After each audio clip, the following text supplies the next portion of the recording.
আজ উদ্বোধন হবে লাল গণেশের নবনির্মিত উড়ালপুল। সন্ধ্যা ৬টায় মুখ্যমন্ত্রী হিমন্ত বিশ্ব শর্মা উড়ালপুলের উদ্বোধন করবেন। মোট ৩৭৬ কোটি টাকা ব্যয়ে নির্মাণ করা হয়েছে উড়ালপুলটি। ৩০ মাসের পরিবর্তে ২৬ মাসেই উড়ালপুলের নির্মাণ কাজ সম্পন্ন। ২.৮ কিলোমিটার দীর্ঘ এই উড়ালপুলটি ডক্টর শ্যামাপ্রসাদ মুখার্জির নামে নামকরণ করা হয়েছে। প্রতিনিধি কল্পজিৎ শইকিয়ার এক প্রতিবেদন আপনাদের সামনে রাখবো। গুৱাহাটী মহানগৰবাসীৰ বাবে আন এটা ভাল খবৰ। ডক্টৰ হিমন্ত বিশ্ব শৰ্মাই দ্বিতীয়বাৰৰ বাবে অসমৰ মুখ্যমন্ত্ৰী হিচাপে শপত গ্ৰহণ কৰাৰ পাছতেই গুৱাহাটী মহানগৰীত আন এখন উৰণসেতু আজিৰ দিনটোত তেখেতে মুকলি কৰিব। সন্ধিয়া ৬ বজাৰ লগে লগেই এইখন উৰণসেতু মুকলি কৰা হ'ব। ইতিমধ্যে আপুনি উল্লেখ কৰিছে আৰু সেইখন উৰণসেতুৰ নামাকৰণ কৰা হৈছে ডক্টৰ শ্যামাপ্ৰসাদ মুখাৰ্জীৰ নামত তেওঁলোকে উৎসৰ্গা কৰিছে। আৰু এই মুহূৰ্তত মই দৰ্শকসকলক দেখাবলৈ চেষ্টা কৰিম কেনেকৈ সজাই তোলা হৈছে। ইতিমধ্যেই এই উৰণসেতুখনক লৈ সাধাৰণ ৰাইজে দীৰ্ঘদিন ধৰি জমৰ জটনা ভুগিবলগীয়া হৈছিল।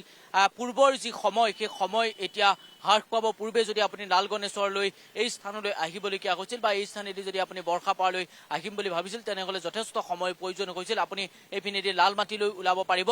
কিন্তু এইবাৰ এতিয়াৰ পৰা অৰ্থাৎ কাইলৈৰ পৰা বা আজি সন্ধিয়াৰ পৰা মুখ্যমন্ত্ৰীয়ে উদ্বোধন কৰাৰ পাছতে সেই সমস্যা ইতিমধ্যে ৰোধ হ'ব। মই অকণমান দৰ্শকসকলক দেখাইছোঁ।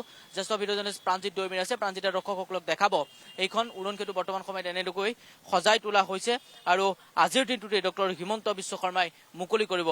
হিমন্ত বিশ্ব শৰ্মাই ইয়াৰ পূৰ্বেও কেইবাবাৰো পৰিদৰ্শন কৰিবৰ কাৰণে আহিছিল আৰু এইখন উৰণসেতুত ব্যয় হৈছে ৩৬৭ কোটি টকা। সমান্তৰালকৈ ৩০ মাহৰ বিপৰীতে ২৬ মাহত সম্পূৰ্ণ হৈছে উৰণসেতুখনৰ দৈৰ্ঘ্য 2.8 কিলোমিটাৰ।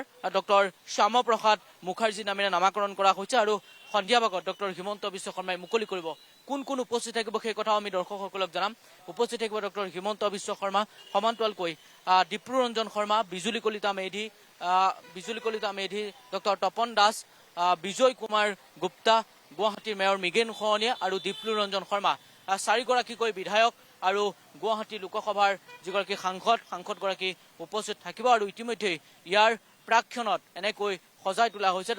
আমি এই মুহূৰ্তত এই যিখন নতুন উৰণীয়া সেতু ডক্টৰ শ্যামাপ্ৰসাদ মুখাৰ্জীৰ যিখন উৰণসেতু সেই উৰণসেতুখনৰ পৰা পোনপটীয়াভাৱে দৰ্শকসকলক দেখাবলৈ চেষ্টা কৰিছোঁ।